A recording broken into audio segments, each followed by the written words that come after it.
He's a bit of a star. He's having a good night tonight. Oh, see, he heard that noise that makes him jump, whatever it was. Quite funny when they jump.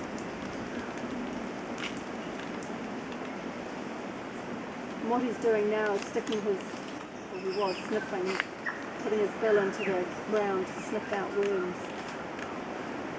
Sometimes when they go up hills, they look a bit like an old person with a walking stick. That's how they use their bill.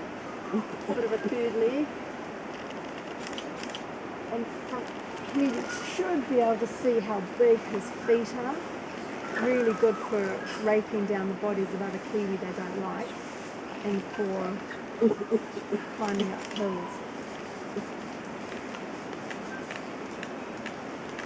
So he's feeding naturally now.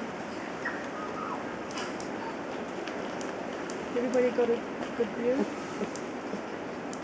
See, from behind those feet, look, and they can really rake your arm if you're not holding them correctly.